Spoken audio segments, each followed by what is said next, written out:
What up, Whiskey Ginger fans? If you want to see the Red Rocket, the Rojo Rocket live, I'm going to be in Toronto, Canada at JFL 42 all next week. I literally show up, I think, Wednesday night, and I'm there till Monday, dude.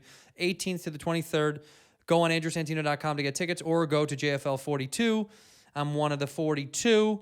It's going to be fucking incredible. I can't wait to do it. And then I'm off until November, but in November, I'm going to Nashville, Tennessee, Tennessee, baby, November 8th and 9th.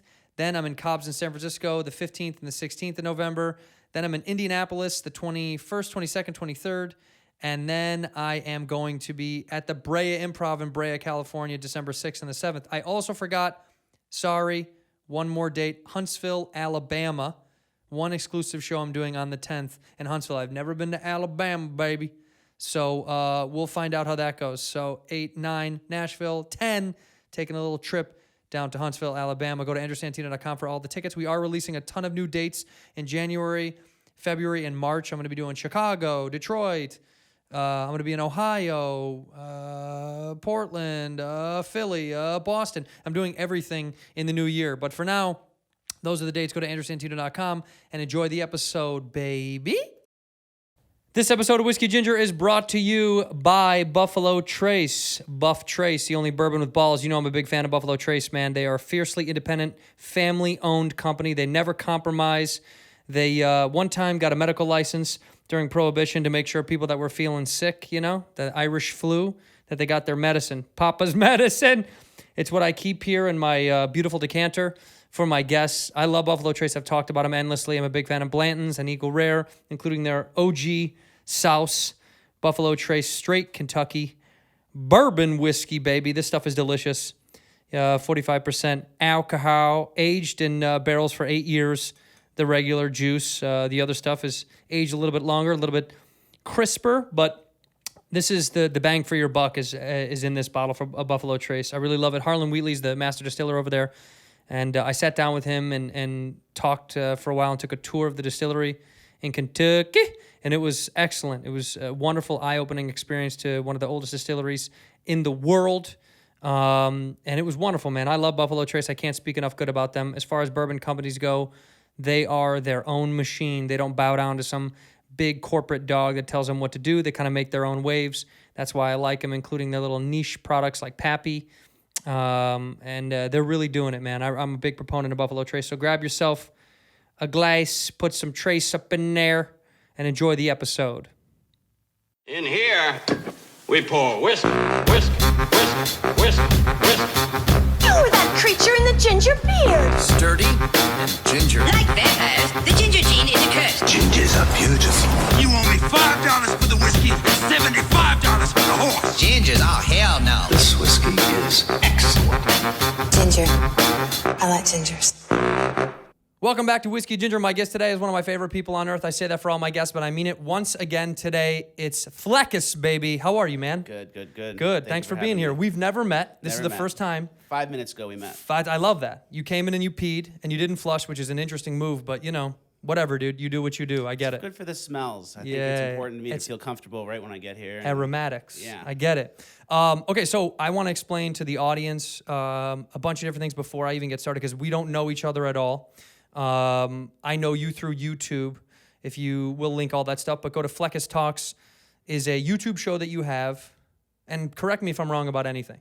Okay. Like, feel free to go. Yeah. That's not true, because that's why I want you here. Genuinely, is I find it fascinating in this day and age. You live in LA. Live in LA. You are. What's the best way to formulate this without sounding like a fucking idiot? You're for lack of a better term, conservative-ish YouTube man on the street show. Is that what it is? Yeah, pretty much. Ish, right? Give or take? I'm a Trump supporter for sure. Mm-hmm. And I think kind of like when Trump got elected, he rebranded the right a little bit. Right. So maybe conservative is like the only word we could use for it now, but it's like a Trump Republican kind of. Okay. So here's my genuine interest in why I wanted to talk to you. I'm a comedy fan first, more than anything else. I'm a stand-up comic. I've been doing it for fucking 13 years. And like this is what I love is comedy. And your stuff is very comedic in nature, right? Your approach is always comedic. And I want to know like your history and your past and how you got to here. Because being a conservative, again, I don't want to speak for you, but being a Trump supporter that you are in Los Angeles, I can only imagine comes with nothing but baggage and shit, right? Like, Yeah, it's not easy. When I first made my first video in 2017, people were like, "Dude, like, you can't make this. Like, you're never gonna work again."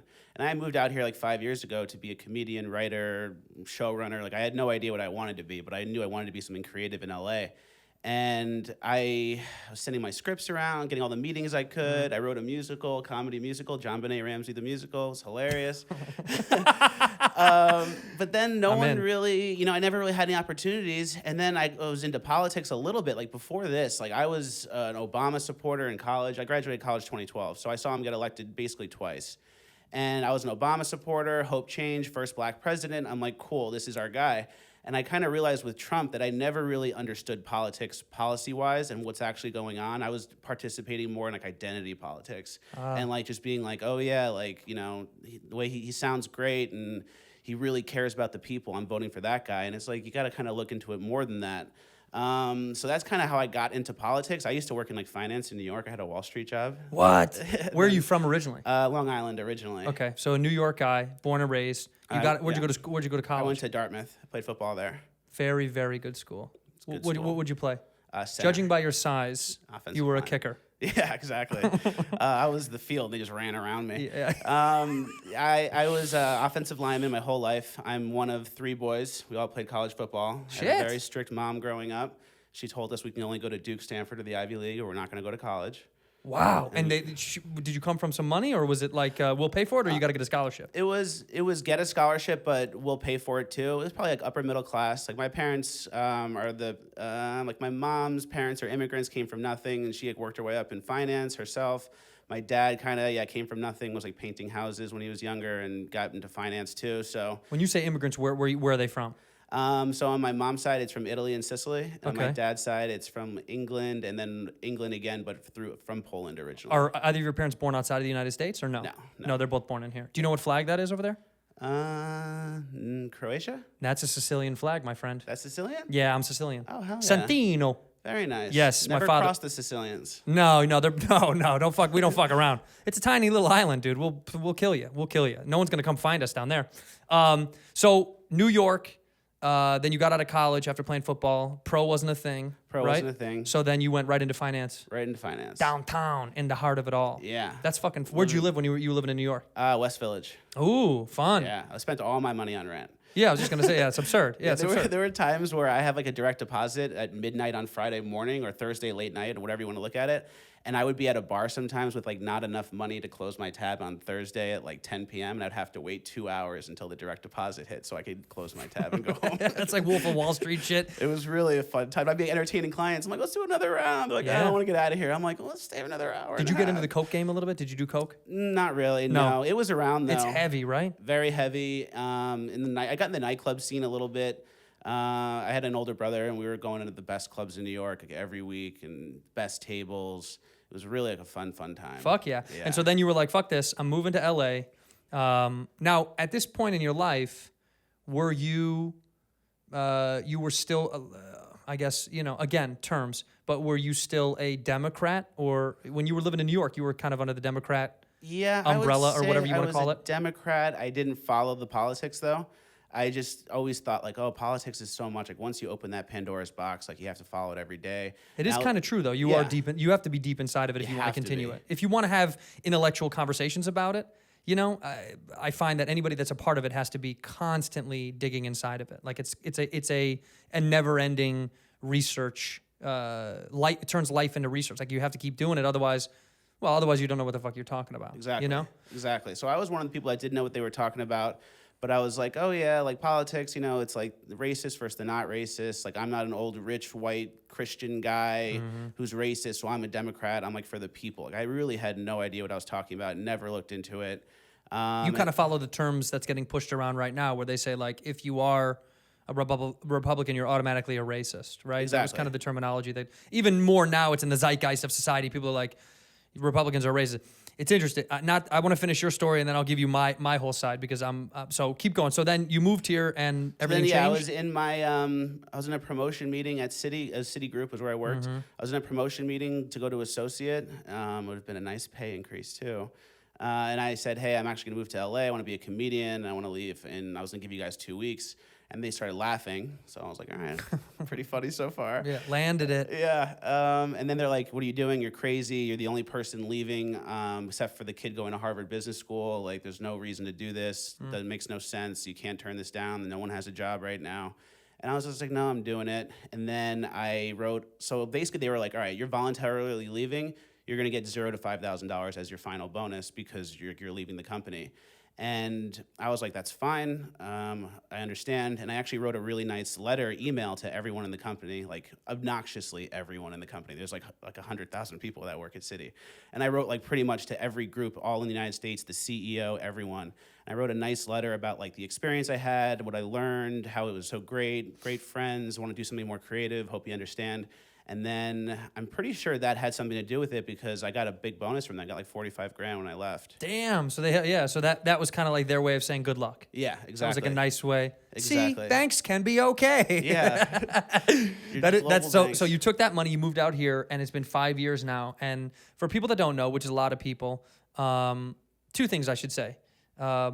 When I saw your videos for the first couple of times, I was like, oh, this is interesting. You're going to into the fucking heart. Like, you were going right into the cage. Like, you would go to, the Pride Parade and ask questions, or you'd go to an anti-Trump rally or the Women's March or whatever what have you, you know? And so you're walking as a quote-unquote Republican conservative Trump supporter, whatever label we want to throw on it these days, into a staunchly left, hardcore left world, universe, whatever we want to say that is.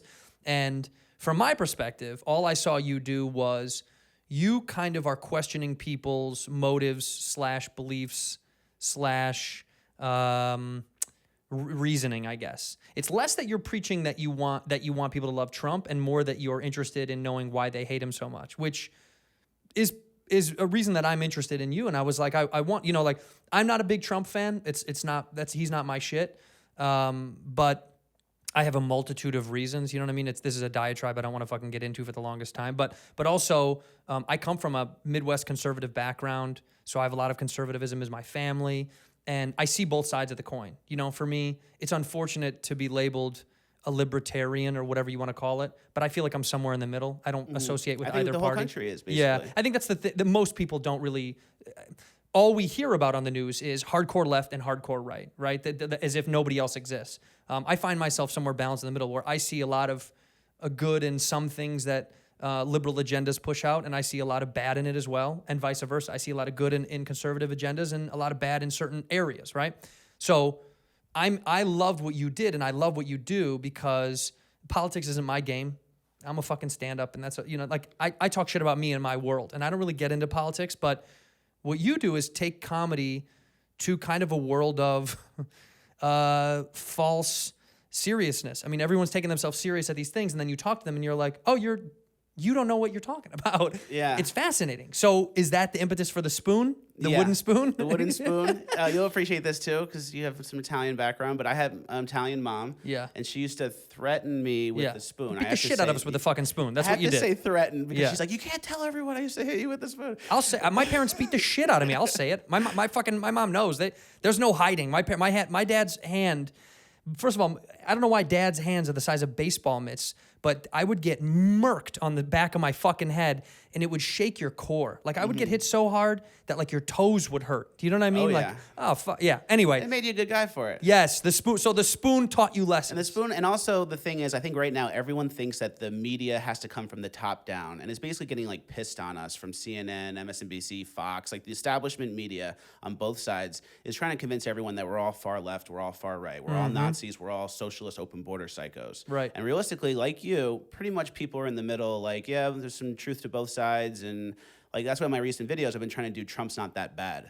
That's all, that was a new thing that I saw you do. Trump's not that bad. You know? Not to graze over, but what you do, what Fleccas does is he interviews people with an H4n recorder and a fucking wooden spoon, a ladle attached to it as kind of like a faux handle. Because for people that don't know, the recorder is about this big. You can Google it. It's about, I don't know, 6 inches tall and 3 inches wide. And, instead of just interviewing with the physical recording device, you put a spoon on it as well, which makes it a little bit more intimate, and a little Rode mic. Yes, it's very funny to me. But what I find wild is the conversations that you get into about people who hate Trump. And I didn't know you. Truth be told, I didn't know you were a Trump. So I didn't know you were a Trump guy. I just thought you were a conservative, interested in why these people are anti-Trump. Which I guess maybe you toe the line very well. Yeah, I try to keep it neutral. Because you don't try to incite. I think a lot of times today, like people are inciting and trying to so clearly provoke. And in your instance, what I've seen you do very well, and I've not watched all your material, obviously that's fucking absurd. But from what I've seen, you do a good job at like planting a seed and being like, okay, let's talk about why this is the way it is, right? Like Louder with Crowder, Steven Crowder, he seems to be, he's very, very powerfully conservative in the idea that I think he's hard to sway. I feel like you might be a little bit more loose and fun. Crowder seems to be so grounded. It's like you can't, he doesn't want to hear anything else. And I feel like a lot of times when you're interviewing people, you're really interested in their perspective, less so than trying to prove them wrong. Exactly. You know what I mean? That's kind of the gimmick. And like the way I've done this basically is because I think the progressive left, has gone so far left that the new right is the center. Right. And if you're on the left, I think the problem that we're looking at when it comes to politics is we're framing it in a way where it's like left versus right. But the left would include liberals and leftists. But if you start asking some questions, there is a huge difference between liberal and leftist. That's why I do like the interviews where it's like, if you're on the right and you see the crazy people saying Donald Trump is worse than Hitler, then you're like, oh, this is funny, these people are crazy. But if you're on the left, if you're a progressive, you have to kind of defend that person and be like, no, they're right. You're insane. And if you're a liberal or you're in the center and you're normal and you're watching that, you're like, damn, that's embarrassing. And maybe if you're apolitical, damn, that's embarrassing. I'm not that chick. Maybe I'm not him either, but I'm definitely not that chick saying Donald Trump's worse than Hitler. Right. And that step away from the progressive mob, like that disavowing of the progressive mob is enough to make you not progressive enough for the mob, and now you're into the right. Now you're right wing. Right. So people are getting pushed into the right just so because. I'm like nudging them nicely, where I'm not like, hey, Trump's great. I'm literally like, hey, Trump's not that bad. Do you think like having 6 million new jobs since he took office is good? And they're like, yeah, that's pretty good. Right. But because they're not the most politically involved, they don't know how high the stakes are. But the irony is, I'm not someone who's politically involved, so I'm not going to go to bat with you on politics. It's not where I stand. That's not where my money is. Would you agree 6 million new jobs is good since you took No, office? that is a good thing. No. Now you're out of the mob. Right. These aren't things that I would take a stand on to fight you on. But that's the irony. Is what I'm saying is these people are ready to fight you on things that they know nothing about. That's what I find so comically impressive. Is you're like, you packed up, you went down to the thing, you decided this is the hill I'm going to die on. But if you don't have weaponry at all, being mental fucking weaponry, you don't have your position aligned in your brain properly to go, I know why I'm here, I know what I'm doing, I know what I'm fighting for. Because I'm all for people speaking their mind, feeling how they want to feel. I don't give a fuck if you love Trump or you hate Trump. As long as that's your feeling and you know why you like and hate those things, I'm fine with that. That's how the world works. Like, the reason you're here, in my opinion, is I like talking to people who I don't think exactly alike.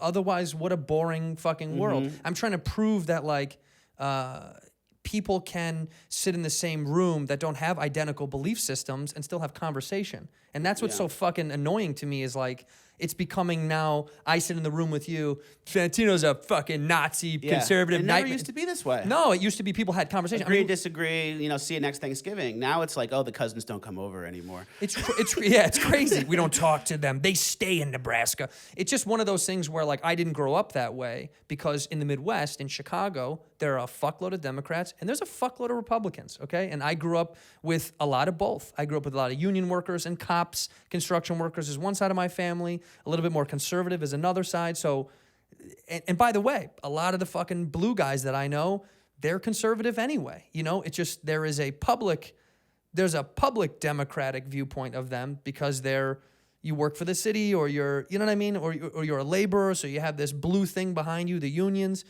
And a lot of them still have conservative mentalities and conservative ways of carrying out their lifestyles. So I was born and bred with both. So when I moved here, it was, and I've been here for a long time, but it was a wake-up call as time has gone on that I was like, wow, this is like, if you're not left, you're a piece of shit. Yeah. And it's a weird, like, I don't agree with that. Like, I just cannot sit here and go, I'm okay with that, because I'm not. If you are someone who supports opposite of my belief system, that's okay. That's how the world's gonna keep spinning. You know what I mean? Like, I don't believe in condemnation because we aren't the same person. I think we can still kick it and have conversation, which is, Exactly. I think, the point of your show. Now, you cleverly do things where you go, oh, you think 6 million jobs is bad. People really don't have an answer. Now, the thing I'm interested in is, do you ever feel as if now I'm in danger? Like, now this is a threat? Not just physically. I'm saying, like, because you're not a fucking little guy. But I mean, do you ever feel like, this can get out of control? Because people do fucked up shit, dude. They find out your address. People are fucking crazy on every platform. So it's like, we've gotten to the point now where we can't have political conversations. Like, you're gonna get your address exposed and everyone's a Nazi. Like, 3 years ago, if you told me, like, oh yeah, like half the country might be Nazis, anyone would say, what are you talking about? Yeah, right. But now it's like, that's the new norm. I'm not really worried about my safety, because at the end of the day, it's like, it should be called Fleccas Listens, not even Fleccas Talks. Like, I don't even say anything. So if you're mad at me as a leftist, like, go talk to the person in the interview saying, if you can get an AR-15, what's stopping you from getting a nuclear weapon? Right. Go talk to the person who thinks that women make 30 cents to the dollar a man makes. Like, go talk to them first, get that settled, then come talk to me. I didn't even say anything. Right. But I think with the issues we're facing, it's just the framing of all these issues. The wall, LGBT, Right. women's rights, everything is like a framing thing. So for like the wall, actually, let's do LGBT. I did the Pride Parade in LA. I'm there as a conservative. I'm wearing the rainbow flag. I'm wearing like a high-vis vest. I'm wearing a bandana. I'm having fun. I'm dancing As a around. conservative, not to cut you off, are you in support of these groups? I have friends who are gay, and the whole point of the video was talking to people. What do you think about Trump? Oh, he's horrible. He's taking our rights away. What rights is he taking away? I don't really know. Like, what's he doing? Oh, he hates gay people. Isn't he the first president to enter office pro-LGBT the whole way? Like, Obama in 2008, before getting elected, was saying man and woman should be married, not gay people. So it's like, they don't really know these things. Didn't he appoint Richard Grenell, the ambassador to Germany, who's the first ambassador ever who's gay? And they don't really know these things. All they know is the framing. Trump hates gay people. I'm against Trump. Where do you think that comes from? That's kind of my curiosity. It comes from the media. Because I see it too.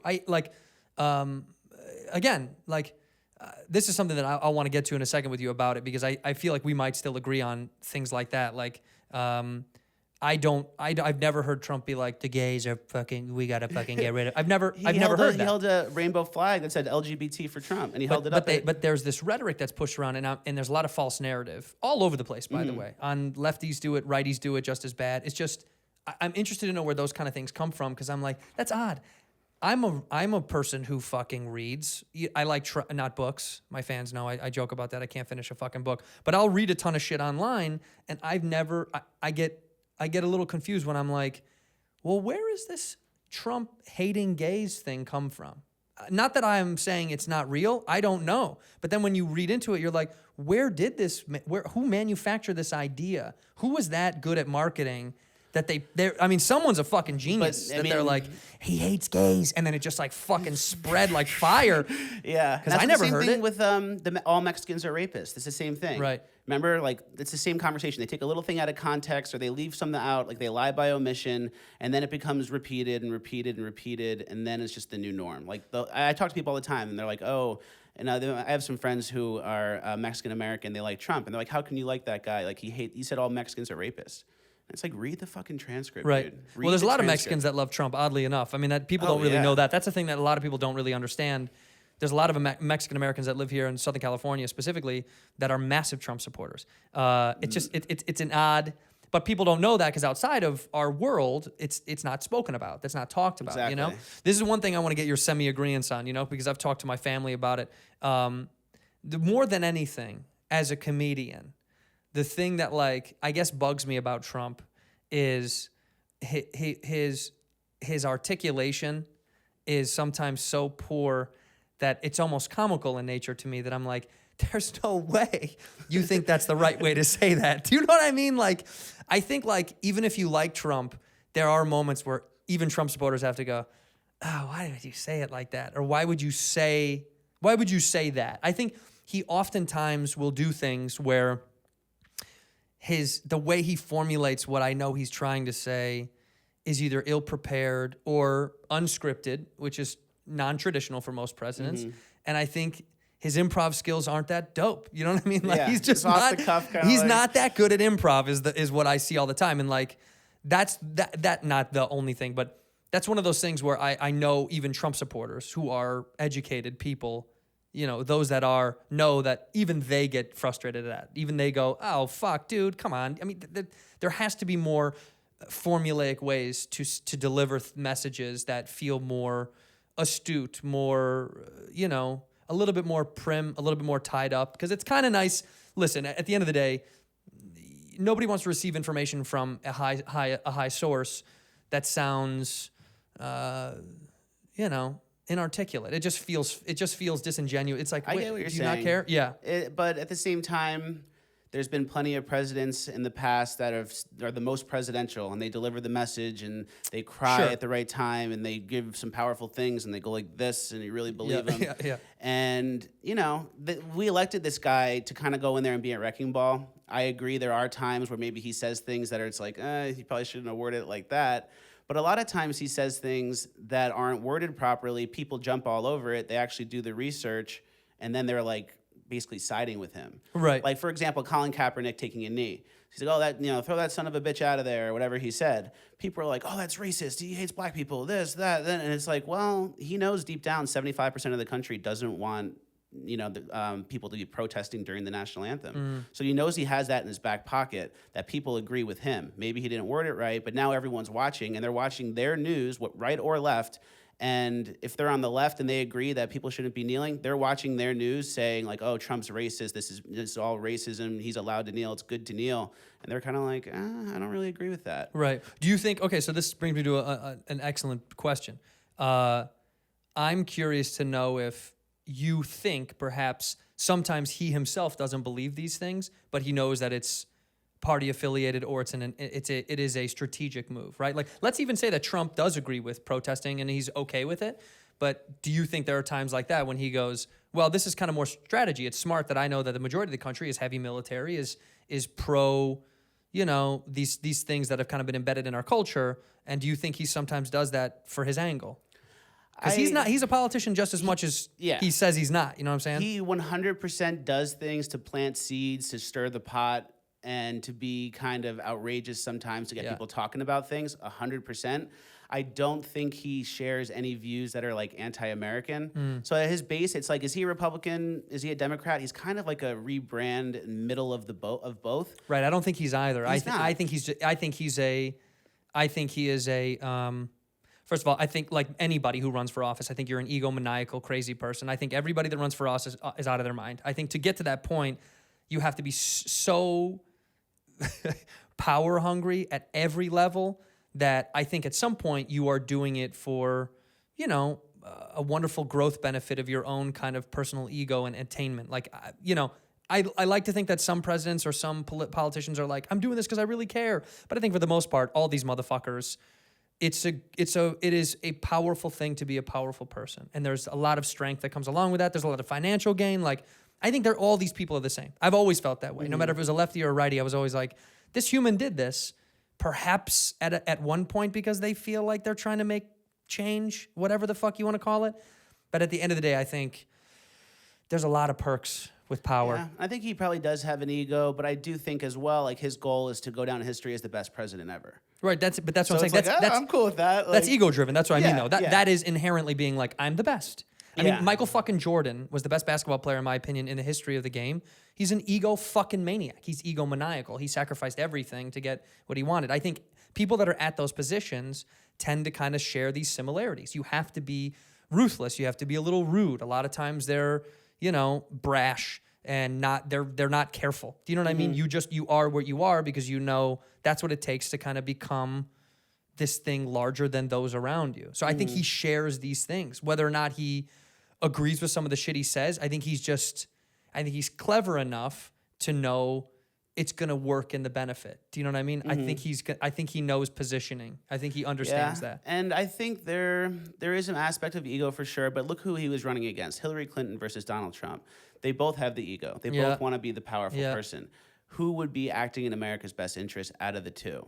I think if Hillary Clinton was elected, we'd have closer to open borders. We'd be in war with Russia. We'd be involved in Syria. It'd be horrible. It'd be game over. And Trump getting in, it's like, yeah, he's an ego guy. He wants to be the most famous person in the world. Now he pretty much is. But his goal is, at the end of the day, to look out for the American interest. He's not trying to get rich. Hillary Clinton's worth over $100 million, her and Bill. Trump is worth, I think, $5 billion going into office. I think he's worth 3.5 now. He went down 100 slots on the Forbes 400 or whatever. Bummer. So it's like, I think he's sacrificing a lot too. Everyone loved him before this. He didn't have to run. Everyone loved him before this. I'm fascinated because we live in Hollywood.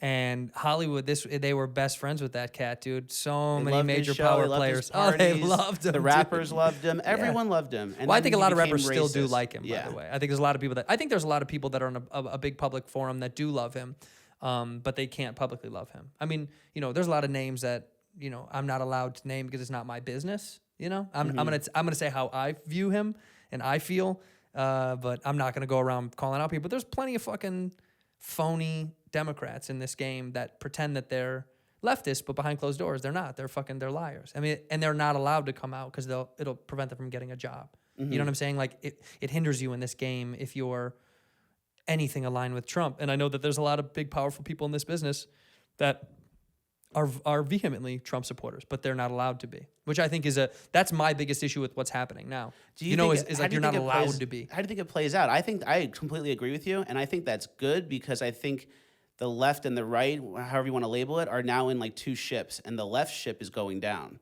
It's sinking because you can't make certain jokes anymore. You can't do actual comedy. It's hard to go on tour. You can't go to college campuses and do stand-up as much because the kids get offended.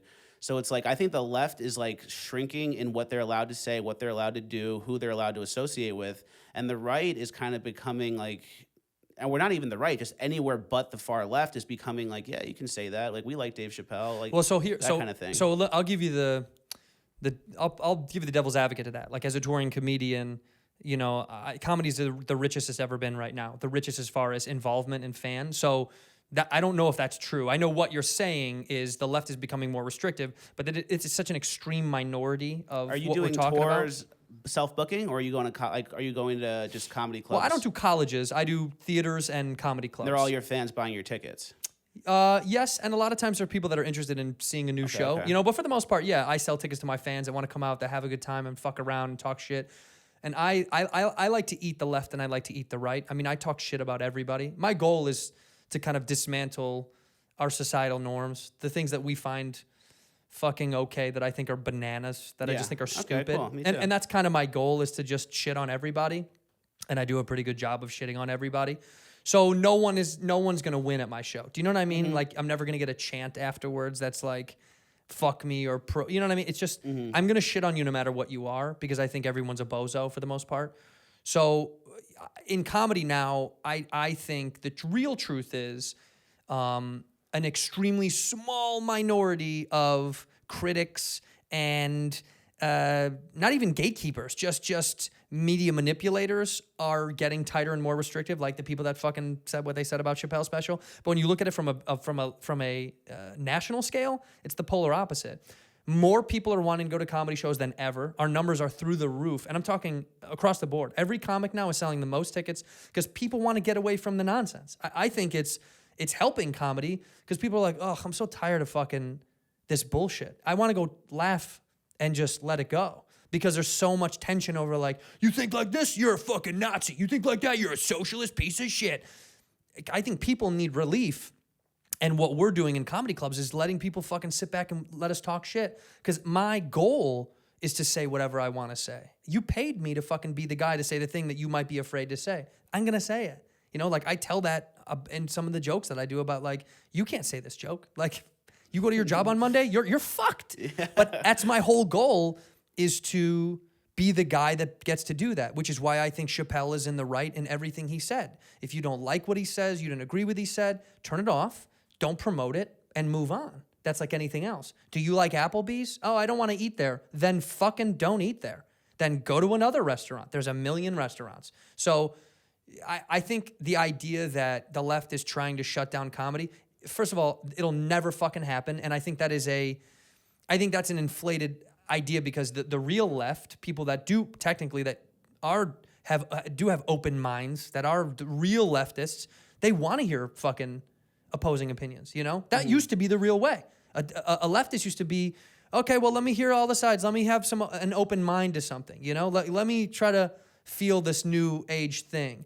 Now, this extreme, tiny, small portion of people on the extreme left are kind of the ones that are dictating some of the internet movement and what they think is okay to say and not okay. Because I think for the most part, the audience score on Rotten Tomatoes for Spell Special was 99%. If that's not proof that the 26% from critics means fucking nothing, I don't know what else does. Do you know what I mean? Yeah. So I think I could have worded it better. I would say the establishment of a comedy establishment. Sure. The award shows, the network TV, Yeah. stuff like that. Yeah. And then you're like the anti-establishment response to that, where it's like, no, like you guys think I'm funny. I'm not maybe falling under that umbrella. Come to my show, buy my tickets. Yes, that's what that's great. That's yeah. like what I want to happen in everything. That's what Trump did to the Republicans. That's what Bernie wanted to do for the Democrats. That's what needs to happen in comedy, entertainment in general. Yeah, I think people should, but I think people should make their own decision on what they fucking and get involved in. I don't think jumping the gun to shut things down is a proper response. I just think that's a silly fucking thing. Just because I don't like something doesn't mean I'm gonna fight tooth and nail to shut it down. Just because I disagree with it, to me, that's absurdism. That's like you're gonna ruin your life trying to stop someone else's belief system is, to me, a little fucked up. As long as what they're promoting is not fucking, go kill this guy. Yeah, you know what I mean? exactly. Like, I'm not within reason. I'm just saying, if someone's like, yeah, I'm a Republican, I like Trump. I'm like, well, that's your fucking choice, dude. That I don't know why that there is this thing that's like, fuck you, Fleccas, you're a piece of shit because you told me you like Trump and now I can never even look at you again. It's like, I'd rather explore why you do. I'm more interested in why you like him than my disengagement with you, because I think that gets us fucking nowhere. And as a comic, I feel like most comics feel that way because our whole job is to fucking interact with social, find out what's going on with people, dissect it, make fun of it, poke holes in it. That's literally what that's what comedy is. We've always made fun of the haves, usually being a have-not, and dissected society and made fun of the fucking the goofy shit that's happening. I think like for you, what's also hard is you've taken a very grounded stance on the fact that you are a Trump supporter. So for the business getting pushback, do you feel it like we talked about YouTube? Like, does YouTube try to shut you down? Have you been? YouTube tries to shut me down. Yeah. Basically, in the beginning, they demonetized all my videos. Right. And then once I started going... What was the policy violation? Did they say what it was? No, they didn't really say. So they just were like, this isn't fit for But then our I got everything. like tighter with it. So I was like, in the beginning, I didn't censor my curses. Sure. Then I started censoring my curses. Then it's like, I was kind of playing the game where I wanted to work with YouTube so I could make this like an actual career, an actual job. So for the first 200,000 subscribers, they didn't really monetize anything. Then after that, they did. And the way they get me basically though is they'll demonetize my videos. I'll request a manual review. They'll say, yeah, we'll get back to you in 48 hours. 46 hours later, they're like, yeah, you're right. You can monetize this, but I missed like 250,000 views. Wow. Well, Maybe more. this will get demonetized for sure. They're like, They see you and they're like, no. Beep, beep, beep, beep, beep, beep. Yeah, I think I think that is something that needs to be talked about and addressed. Is that I'm friends with Joe Rogan. He's a good friend of mine, and he gets called all these fucking names like he's an alt-right guy. It's like if you know Joe is on paper for pound a liberal, whatever you want to call it. He's just not a new age leftist fucking insano person who goes out of his way to attack the right. That's just not what he does. But what I've taken from him, what I like that he does is he speaks to people on both sides of the coin. Like, you sit with everybody so you can get perspective. That's how we learn as a fucking society, is to go, well, I want to learn. I want to know why you feel this way. I want to know more about you as a human. That's how we really get to fucking understand culture. But we understand why we are the way we are and who we associate with and why our beliefs are that way. You know what I mean? Instead of blindly going, shut it down, fuck that, alt-right, you're done, da-da-da. It's just, I want to hear it, you know? Like, I want to know. And for you, so it seems, so I've learned so far, is your change came when you moved here because you really started investigating politics and got deeply into your personal interest in why it mattered to you. Yeah, I basically just like started looking into the stuff, looking into the history. Like, I was a history major in college. I didn't study anything. I handed in B- papers. I wrote 4 hours before. Yeah. Like, I got nothing. I learned nothing. But now, like, after politics, getting into it in 2016, I was like finding myself researching, like, you know, politics during Vietnam, like all these things that I probably took in a class at some point and didn't pay attention to. But when I got involved in it, I was really just looking into just both sides, why we're so divided, what the media's plan is, how they operate, lies they've told in the past that ended up not being true, like all those kind of things. And I was just like, dude, this is the same experience pretty much anyone would have, any normal middle-of-the-road person, if they looked into politics. And the way it is now, it's like, you know, in Hollywood especially, they just make people the center of their own world. Like, make a god of yourself. You are, all that matters is you and what you can enjoy and what you can get out of life. It's just you. And when you live that way, it's like, you can't look into politics. You can't actually study it that much. So you're like, you know, I'm not going to pay attention to it. It takes too much time, it's too much effort. But Taylor Swift said Trump's really bad. She's not dumb. I love her music. I've always loved her. That's where I fall politically. And I just wanted to like break that a little bit, because I think that's like the reason we're so divided, is just because people don't actually look into it, but trust, like, there's trust sources, and they trust these LeBron James and Taylor Swift to like tell them what's going on. Right. And it's like, you Well, know, who doesn't trust LeBron James and Taylor Swift, though? I mean, they're the source for almost everything I've ever done in my entire life. yeah, exactly. So it's like, No, I know what you mean. People just buy into kind of celebrityism, kind of sells. It's you can sell a lot of agendas from celebrities. The celebrities have a lot of power in the world to say, this is how I feel, and almost all of their fans will come along with them. You know, I think that's very dangerous. I think it's extremely dangerous. And, you know, it's like that when people push around, they're like, just shut the fuck up and play sports, or just shut the fuck up and be an actress or whatever. Those that phrase I disagree with. I'm like, that's annoying. They can still publicly have their own opinions about politics, and they can push whatever they want to push. They're using their platform for them. It would be nice if more people that use their platform were more well-spoken about it, because I think a lot of people use platforms incorrectly, that you're like, oh, dude, you're super famous and you're just pushing around fucking goofball nonsense bullshit. You know, like, you could be doing it intelligently, whether or not you're a lefty or a righty, you know? I think somebody who does it well as a leftist, I think Jon Stewart is articulate. He's a smart guy. He believes in his stance, and whether or not you agree with him, he still has... He preserves some semblance of togetherness when he divulges the way he feels. I think there's people that do it well, that even if you're like, I don't agree with what he's saying, I think it's important for us to be more well-spoken about our sides, instead of being like, fuck you, you suck, fuck you, you suck. That my biggest beef I talk about on stage is when people are like, fuck Trump online, and on Twitter I'm like, okay. Yeah. That's it. Like, it's just so cheap to me. It's so easy. It's so monotonous. It's like saying, you know, like, relish sucks. You're like, what? Okay, I guess. I mean, give me some weight to the way you really feel, and give me reasoning. And, you know, I'm not saying you get it out in 140 fucking characters, but I just think we used to have more fun with our feelings. You know what I mean? And we used to be a little bit better about talking shit. I think we've gotten worse at talking shit. Mm-hmm. Like George Bush, man. Bush got made fun of incessantly every day when he was in office. But like, for the most part, he played along with some of the things they mocked. Like, he was good at kind of having fun with them, because, I don't know, I think a lot of it was more clever than crude. Now it's more like, kill Trump. Yeah. It was never that way with Bush, and people pretend like it was any different.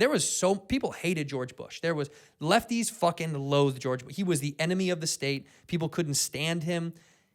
I mean, you remember hearing how the rhetoric of people being like, the worst president of all. The lefties loathed him, you know? And I thought, wow, they'll never hate a president like that again. And then now with Trump, I mean, they wish death upon the dude. It's a different world. You're like, damn, these hardcore lefties are fucking violent, dude. It's not like It's not like that media hate that they used to spew, and now they all love George Bush, which is more which is insane. That's even funnier to me that like a lot of the left like thinks he's like the greatest thing And of a lot all of the time. Trump supporters are like, they hate the Bushes. I know it's Like John McCain, the Bushes were all like, fuck that. And That's everyone's so like, funny. oh, John McCain, like hero, like, you know, he didn't agree with Trump on everything. Like, we want politics to go back to like the John McCain days and the George Bush days. It's like, hell no, dude. So that's a different Republican, right? Like Yeah, exactly. There's Republicans in my family that are that still like the Bushes, and they still, you know, and they did like John McCain, and it's funny. There's even a divide internally within Republicans, just like there is to Democrats. It's just establishment versus anti-establishment, and right now the only party that has really rooted out the establishment is the right. Like we saw it in the with 2016, Trump was up against like 15 other Republicans. Jeb Bush. Oh, he all murked those Jeb horrible Bush. That was people. really tough. I think was Mitt Romney one of them? I don't know. I felt bad for Jeb Bush. I was like, dude, that's not nice. Like it's almost like it was just like watching someone open mic in the comedy world and like it's like open micing against like fucking killers, and you're like, this is not fair. It just was like wrong. Like wasn't one person on his team like, Jeb, this is like a bad idea. Like you're gonna get fucking murdered. But anyway, I think but the framing of the issues is why we're having all these problems in society. It's like, even for the wall. Okay, Trump wants to build a wall. The left commits, doubles down, triples down, quadruples down the walls because he's racist and he doesn't want brown people coming in the country. Now, as a Trump supporter, most people are out there defending why Trump isn't racist. He's not against immigrants. He's married to one. People from all over the world come across the border and all these things. But like, we don't get to actually discuss the border issue. We're discussing why Trump isn't racist. So it becomes more about race than about the actual thing. So it's like the framing of the issue. It's not like, all right, border wall. Do we need a border wall? What's going on at the border? And instead of talking about the numbers, the hundreds of thousands of people a month that are coming across, the millions of people, 20 to 30 million people here living illegally, now we're talking about like Trump hates brown people based on nothing out of thin air because of a couple things out of context and him wanting to build a wall. And it's like now we're fighting with each other like this, and the people above us who are pulling the strings are just kind of like laughing at us. It's a big joke to them. Yeah, but everybody above us is laughing at us, by the way. The entire governmental institutions are all like, you're all idiots. But I think it's a race. It becomes a race debate. I think you're right. It became a race issue. It's like we do kind of need a wall. We do have a lot of people here. Okay, so how about this? This is a proposal. Like, what if it wasn't a wall? Do you think it would have gotten the same response if you just said we need unbelievably strict border security and laid that out and so visually different? I think, in my opinion, the reason that people get mad is because a wall gives people remnants of like Berlin. Do you know what I mean? Like I think people associate it with a historical divide of race and class, religion, and I think that becomes a parallel in their head, you know, over what happens in Israel, over what happened in Germany. I think that to them becomes the same thing. Do you know what I mean? Whether or not that's the truth, I think what happens is when you symbolically have something that's been like kind of singed into your brain as negative for so long, perhaps that's why it's a misstep. And that's when I talk about stuff like, I think when he says or does certain things, I go, there's got to be a better way to do that. Even if I know what his intention is, it's that a lot of times he says things and I go, God, if he put it to the table differently, maybe the response wouldn't be as fucking chaotic, right? Like if it was about, you know, if he talked heavily about how to increase border security and immigration and how this needs to be a tighter top, that's what I'm talking about. Perhaps the articulation of that would help. Do you know what I mean? Because it's the same thing that happened with people got mad at separation of families. That became this massive issue here in Los Angeles. I mean, everywhere people talked about it, but I'm just saying, like, here in LA, that's all you heard about for days and days and days and days and days. Now, by the way, not again, but for days and days and days. And it was like, well, you know, Obama did the exact same thing, and people were livid to hear the truth when you were like, oh no, Obama, this was a program that happened when Barack Obama was in office. This isn't a new thing. It's more polarizing now because of the time that we're in and what's happening now. But like, people don't want to hear that stuff because the Obama administration was more strategic in their articulation. So that's my point. I feel like if you're more strategic in your articulation, things can be received a little bit differently. And I think that bothers me about Trump and all that shit, because I'm like, God damn, dude, it's almost like everything is ready to click a war. Do you know what I'm saying? Keep in mind, if he did it the proper way that would be more appealing to you, the media wouldn't be like, all right, let's be fair know. to him this time. I know. They would never. It wouldn't matter. So I it's know. like, yeah, he's a little rough around the edges. Like, yeah, we need a wall. Like, the rapists are coming here. Yeah. But it's like, I read a story the other day about an 11-year-old girl going to the hospital. And I spoke to the woman who actually helped the girl when I met her in El Paso, the nurse. She was 11 years old, went to the hospital, had 20 different semen samples in her. Ay, holy fucking And it's like shit. they're raping all the women that come across the border that are getting trafficked across and like smuggled across. Gross. I would say 99 out of 100 are getting raped at least once. Oh, fuck. It's horrible. It's fucking gross. Terrible. But then it's like Trump said all Mexicans are rapists. Now we're talking about like him being racist to an entire group of people when it's like you're ignoring what's literally happening on the border. They seized fentanyl on the border. They found one time coming across. It was enough to kill like 100 million people.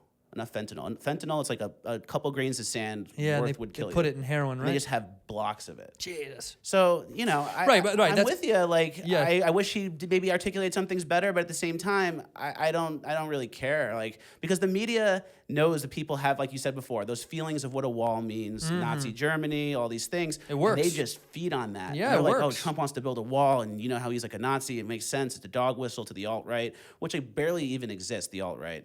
That's a different conversation. But Well, that's we're saying the same thing. When I think the extreme left barely exists as well. I think this. Yeah. I think they're unbelievably small. I mean, But I think the extreme left exists and is more willing to do stuff than the extreme right, and the extreme left gets like backed up by the media sometimes. Like Yeah, but Antifa is like, oh well, they're Right. just like anti-fascist. It's like, but at the same time, I think there's extreme right groups that they're not as vocal. I think the left. I think there are probably just as many people on a far right that there are on a far left.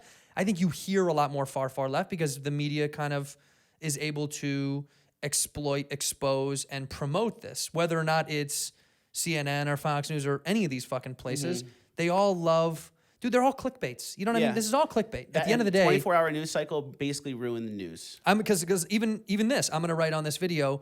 Fleccas had sex with Donald Trump. We talked about it. I'm gonna clickbait the. But you see what I mean? Is like Yeah. everything is a clickbait, nonsense, bullshit headline grabber, and that's goes back to what I was saying about the Chappelle thing. People wanted to write negative shit before he even fucking put out the special because they know that's gonna get fucking traffic.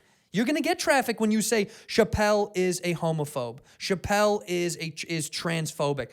Of course, people are gonna click on it. Yeah. Even though I know he's not, they know people like me are probably gonna fucking click on it because I'm gonna read because I want to read it and go, this is fucking bullshit. I have a theory that that's what the new marketing plan is for like 2019. It's like Gillette doing the ad where it's like toxic masculinity, and it gets everyone clicking and talking about it. Yeah. But it's like you got like 1 million retweets. Oh, dude, Gillette boosted from that Or shit. like that cologne that just came out called Sauvage. It basically means savage. what and it's is Johnny that? Depp like dancing around in Indian headdress. I never seen it. And it was a couple weeks ago, and it's called Sauvage, which means savage. And it's like, everyone's gonna freak out and click on this and go crazy. But I'm sure He's wearing an that Indian headdress. Indian headdress dancing around. They had to apologize.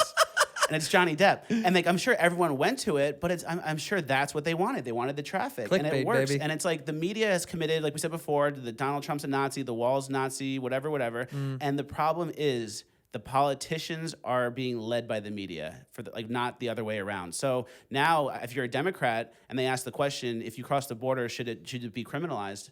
Raise your hand if you think it shouldn't be. Everyone's like, because you have to. Everyone else is doing it. Hey, should illegal immigrants have free health care? Yes or no? And everyone's like, it's like they have to do it or else they're the only one who's not progressive enough. But that's what I'm saying. So it's like great for us because Right. if you think that we shouldn't have people crossing the border blindly, we shouldn't give all these things to illegal immigrants when we have people on our own streets, veterans on our own streets who are homeless and suffering, then it's like now you're a fascist, alt-right, psycho-Nazi. It's like, cool, welcome to the club. And That's the name of the video. Fascist, alt-right, psycho-Nazi. But that's with my channel too, because it's like I do it this way. I do the do-it-yourself style, the spoon mic, the normal outfits, just to show people that you don't have to be scared of the mob. I'm just a normal guy. You don't have to be scared of the mob. You can speak out, because then when they speak out, it makes it easier for other people to speak out. And then the terms that they call us don't work. They call a black person a white supremacist. They'll call a Jewish person a Nazi. They'll call a gay person homophobic. And like that's the best way to defeat them, is not be scared one-off people who are like standing up, getting shot, and you're down. No one else stands up. If you stand up, then you stand up, then you stand up. Now it's like, oh shit, our tactic against the right doesn't work anymore. Right. So that's like with my channel. It's like, hey guys, I'm just a normal fat guy with the spoon mic stuffed in a shirt. Like, let me go talk to these people and see what they say. Oh, they're crazy. They make no sense. Like, you can do this too. And Right. people were like, oh, like maybe it's not so bad out there. Like, maybe we shouldn't forfeit the narrative to the mob anymore. Well, I think we should be having more conversations. I mean, that's literally why you came here. I think we should just be having more conversation about this world in general. The shutting down of it all is what bothers me. You went to UCLA one time and you were asking a kid who they were chanting, the police are Nazis, or the police are, what is it? What were they saying? The police are the Cops KKK. and Klan go hand in hand. Yeah, cops and Klan go hand in hand. I remember cops are watching that black. clip over and over. It was like 6 black cops, and I was like, I dare this kid to go say that to that cop's face. Yeah. Not because like he'll fuck him up, but he'll really break that down. Like, do you know what that means? Do you know what that What a means? horrible thing to say. What an awful thing. Regardless if that cop, if that black man was a cop, I'm saying you're yelling that at a man you don't know, and you don't understand the depth of what you're really saying. It's Yeah. like when a white kid says to a black guy, "Well, I'm blacker than him," in their friendship circle, and it's like, what? Are you out of your fucking? What the fuck are you talking about, dude? Are you alive? You're blacker than him. Like when somebody says something so grandiose and nonsensical, for some reason, society tends to like be okay with it if it's like behind a movement, and you're like, do you really know what you're saying? Because that's crazy talk. You're crazy. You're calling cops the KKK. They're there so you don't die. You're going to die without them. I mean, I don't. That kind of stuff bothers me. So that's, like I said, I think if leftists want to fucking protest, if righties want to protest, cool. Just have your fucking agenda in mind. Go there with your ideas solid instead of, which I guess I shouldn't promote that, otherwise you wouldn't have a fucking show. But the truth is, when people go to these things and they're promoting stuff that I know they don't know what they're talking about, it really does, it bums you out. You're like, bro, fuck. Do you really know how crazy that is, that you're behind that movement? Like, oh my God, some kids had Ronald Reagan cutouts that were like, fuck Reagan, glad he's dead, or whatever, and X's on his eye. Dead. Oh man, it was such a crazy, you're like, do you know what you're saying? That's my thing. I was like, do you know what you're saying?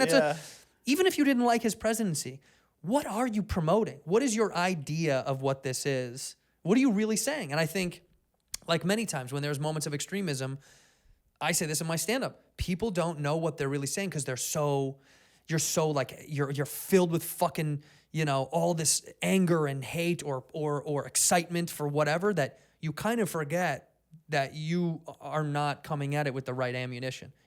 Kathy Griffin with the head of Trump and like, her apologizing thereafter, you're like, did you think that was a fucking good idea? That's a crazy idea, dude. How about that production crew, the camera person, the assistant, everyone standing around, like action. Like one person wasn't like, this is not a good idea. Yeah, it's a stupid idea. It's this just might be even like illegal almost, with the president calling for let's not. But it's just because her agenda is so aligned with extreme leftism, and she is, dude. That everything she promotes is so fuck Trump that you're like, take a minute to say why fuck Trump. Do you know what I mean? Yeah. Don't sell beanies on your website that say fuck Trump if you don't really know why fuck Trump. Mm-hmm. Like I believe that for all sides, dude. Like, fuck that thing for sure. Tell me why fuck that thing. Like, then I'm cool with hearing your side of it. And even if I don't agree with it, at least fucking have a position instead of this thing is bad and I can't tell you why. There's no validity there. Yeah. Right? It's like when somebody says fuck Los Angeles and every asshole across the United States goes like, LA sucks. You go, why? And they go, fucking stupid, dude. Why? Yeah. Fuck, everyone out there is Hollywood. Really? Do you know how many millions of people live in this place that aren't a part of Hollywood? You just see Hollywood because we gave you the fucking entertainment. But the rest of this city is not Hollywood. What are you talking about? But there is this idea that like you are allowed to be so heavy-handed with your opinion without any sort of idea of why you feel that way. And I think that's a detriment for the future. It's like I'm glad people are fucking expressing how they feel, but please know why a little bit. Like, know why you don't like Trump. Yeah, and I'm down for people to hate things. Yeah, me too. Just be legit about your hate. I want everyone to be open, and I wish it was easier for people on the right to speak out and express themselves. But that's like with my videos. Like, I really tried to like fracture the left in a nonviolent way, where it's like the left and the right are like this. Yeah. They think it's down the middle. It's really not. The left is leftists and liberals, but the liberals and the right overlap in that they like America, They respect the Constitution. They're for free speech. They Right. don't want censorship. That's right. And they're pro America. They want America to do well. Obama, I was a fan, but I wasn't following it. But I always wanted him to do well. Even Yeah. looking back now at this point of view, I wanted Obama to do well. You know what I mean? You want almost every president to do well. 'Cause he's flying the plane. Yeah, dude. But it's like if you ask the left, like they want Trump to fail. They want Trump's North Korea negotiations to fail. They want Trump to not get his wall, and then like we're having illegal immigration problems continued. Like they don't want him to succeed at the detriment of the entire plane that That's he's pretty flying. fucking wild. Yeah. So it's like I just want to make the teams. Like, hey, maybe the liberals and the leftists, you guys aren't on the same team, different teams, and then the right is a team. But it's like the liberals and the right have more in common than the liberals and the leftists do. But because it's left versus right politics, and that's how it's framed, people don't really realize it. They think it's Republican versus Democrat. It's really not. It's really everyone against radical, progressive, psycho leftists. Right. They want Trump to fail. They want the economy to crash so he doesn't get elected. They want North Korea negotiations to fail and nuke somebody so Trump looks like an idiot. Like it's insane. They and want they're him to look like a anti-American. fool. Yes, they wanted him to foolishly fall on his face until they can, get rid of him. Yeah. In knowing what little you know about me, what do you think? What would you assume that I am? I think if we went down a list of things, we would agree on a lot of stuff to the point where you'd be considered right wing by a lot. You're right wing, but I don't want to blow you up on your podcast. No. You can. I'm asking your opinion over what you think. Yeah, you're definitely if we went down a list of Trump's not that bad, like the thing I do, you would agree. Like, do you agree that we have a border issue? Right, we have an issue on the border. We have an immigration issue in this country, but I think that's non-debatable. I think that's kind of a fact of our country. And it's a problem, right? It's a lot of money going to these people, a lot of resources. That's a realistic thing. Okay, that's good. Would you agree the economy is doing better? That's the problem. GDP's up. I can't legitimately say yes or no because I'm blind to that. Like I'm ignorant. So Okay. I unfortunately can't. I couldn't go yeah it is or no it's not. Because I'm if not it going to was- sit here and argue with you about stuff I don't know Okay, anything okay, about. that's Because cool. I don't like when people go, no, it's not. It's like, well, prove it. And they're like, I don't know, fuck, no. Like, if I don't know, I can't tell you that. From my personal perspective, I'm doing better, but that's a me that's not thing. Trump. Yeah, that's a But me thing. It is Yeah. kind of Trump in a way where it's like we're so divided that people are like really needing that outlet. Well, of- dude, I've said this 1,000 times. I think fucking somewhere in a room, Lorne Michaels is writing like 1,000 thank you letters to Donald Trump because it's like the revitalization of Saturday Night Live and the entertainment specter of this like mocking Trump has given us so much money. It's like Trump's election. Whether or not a lot of people in our business are very vocally left and out loud dislike Trump, it's helped them so much. Do you know what I mean? Like Chrissy Teigen tweets at the president and they get into a war. They get in this fight or whatever the fuck it is. And it's like, I know it's because she doesn't like him and his policy, blah, blah, blah. But it's also like, man, that boosts you. You know what I mean? Yeah. Like it boosts you in our business. Like the more hate you show publicly towards Trump in our business, you get kind of these like little notch boosts. You know what I mean? Like, there's a comedian who shitted on fucking Chappelle in the Huffington Post not too long ago, and he got a little kick. Do you know what I'm saying? It's like an artificial rewarding though, where it's like Yes. it's not real. It's like putting the fat person in the Calvin Klein underwear and being like, yeah, this is beautiful. And everyone's like, yes, that's beautiful, right? And everyone's like, yeah, that's beautiful. But like deep down, it's like a very overweight person is less attractive than a normal sized person. But we have to pretend. Depends like, on who yes, you that's ask. it. Yeah, yes, it does. because but- I think you're a babe, dude. Yeah, I know. And you're a big guy. Person of size is what we go by. Person of size. Is that your preferred That's term? my preferred pronoun is person of size. That's funny. You're a POS. You're a person of size. You're a yes, real I'm a real POS, dude. POS. Know that. You're a real POS. No, but I think so. Let's go back to what we were saying. Yeah. though. So you're against censorship, right? You don't think anyone should be censored unless they're calling for violence or breaking the Constitution. Unless you are calling for a physical violent action, right? Unless you're like organizing militias in war, unless you're trying to. Cool. Yes, then that's. You think yes. Facebook and the big tech companies, Twitter, Google, everything, YouTube, they should be equally fair and apply their rules across the board equally? I'm confused about what you mean.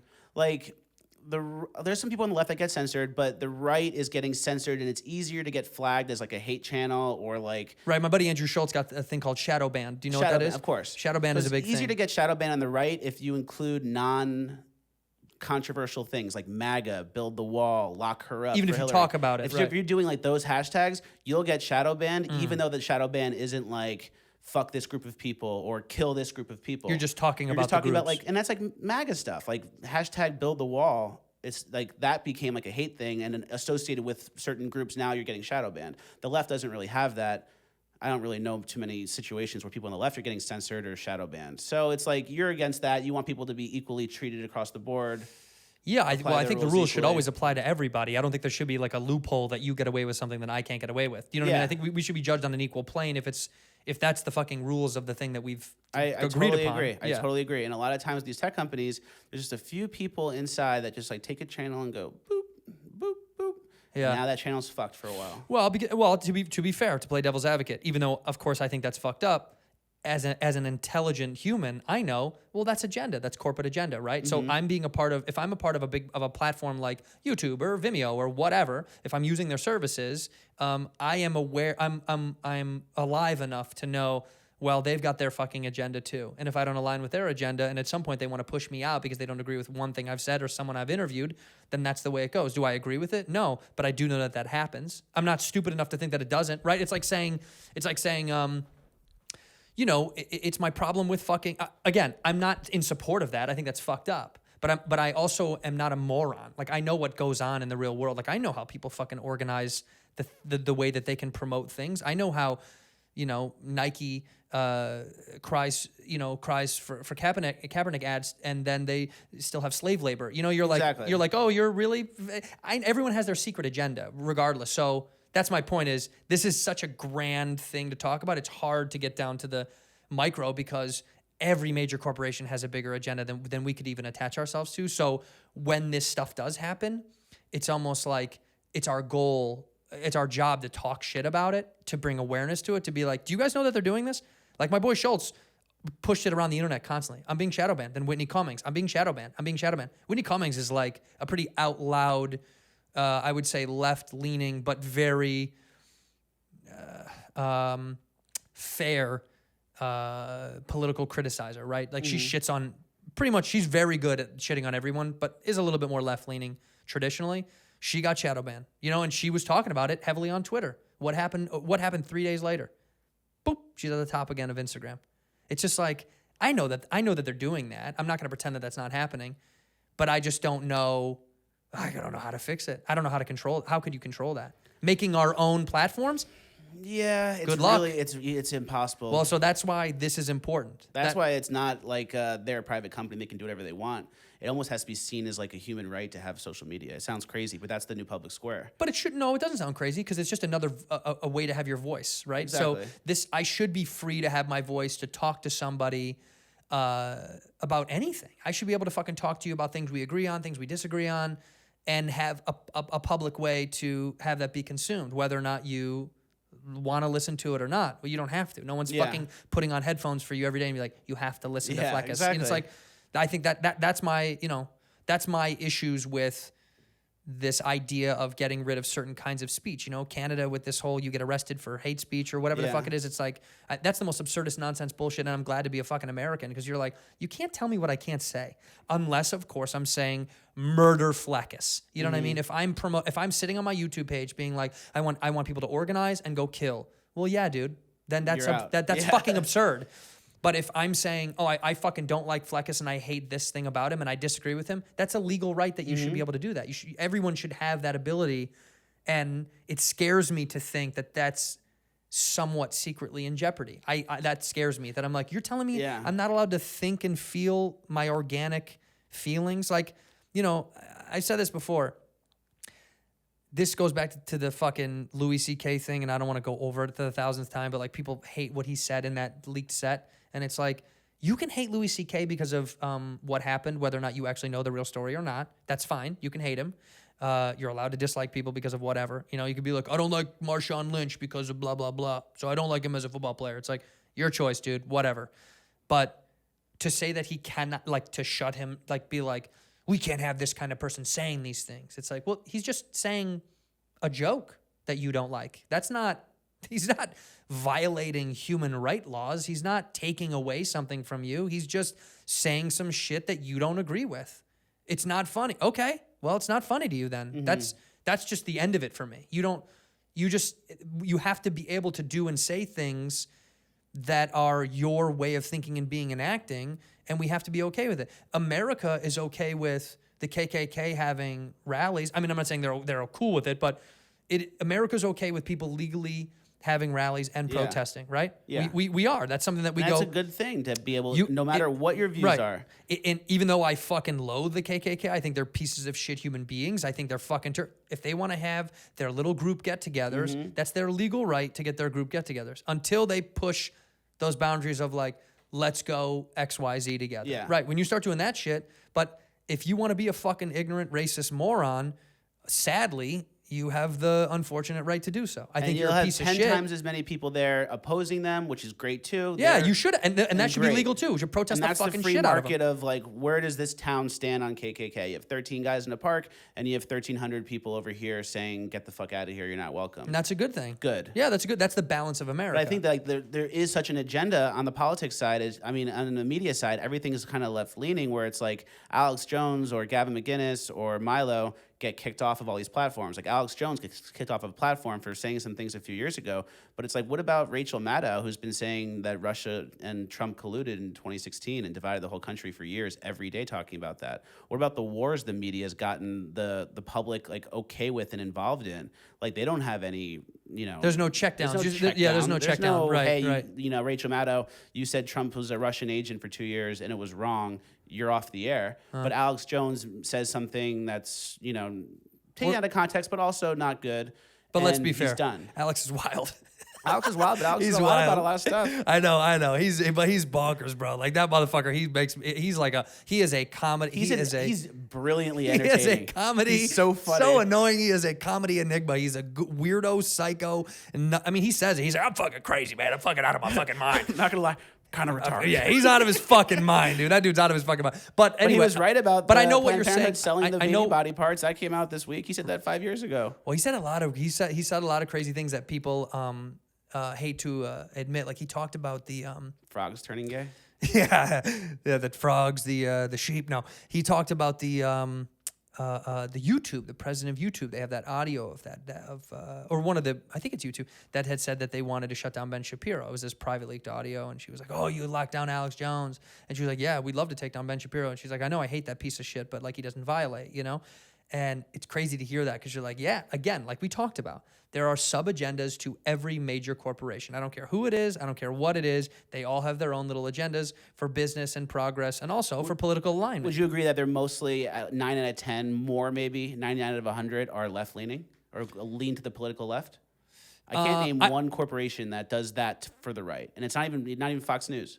I mean, I don't know. I mean, again, that's a huge thing for me to say. I would just that's big. That's a grand statement. I would say a lot of the corporations that we come into contact with on our daily basis tend to side more with a left agenda. But I feel like that's just It's something called Sullivan's or O'Sullivan's Law. I think it's basically like the right. People on the right who own companies won't discriminate when they hire. They'll hire right and left. People on the left, when they hire, really only want to hire left-leaning people. And that's why the companies who are owned by right-leaning people tend to drift left over time. But also at the same time, a lot of companies like where I come from in the Midwest, you don't talk about that stuff. Like politics and religion, you shut your fucking mouth. You know what I mean? Like I think I think that happens more than anything. That's why I can't comment about how many like more companies. like big tech and media. I know what we're you mean. consuming every day. I know what you're saying, but again, like I said before, I always will go, I don't know, or I'm ignorant to it, so I can't. That's too hard for me to be like, this is. I know my specifics, but like I know in the Midwest where I come from, McDonald's is a massive fucking corporation and their headquarters is out in Chicago. And there are a lot of people that we've known that are family friends that have worked for that fucking massive company. And a lot of them are left and a lot of them are right. And they're allowed to be. And that's just how it is. And their ideas may not align with the company's public ideas, but that's just the working systems of the world. Do you know what I mean? Like it's the way it goes. It's the way it should go is, oh, you're a Democrat. Oh, you're a Republican. I didn't know. You just work at my company and it doesn't fucking matter to me because you come here and do your fucking job. Come here, work at the poison food factory. Don't talk about politics or religion. That's right. Billions and billions. By the way, served. dude, I had some poison the other day. I had some McDonald's. Dude, I hadn't had McDonald's in the longest time. And What's your go-to? What's your go-to order? Well, dude, I haven't had it in years, right? So, because I stopped eating, like I'm a meat eater. I love meat, but I stopped eating like fast food meat because I was like, I just never felt good. I was always like, I don't feel good. Like I'd rather just go get my own burger and cook it myself. You know what I mean?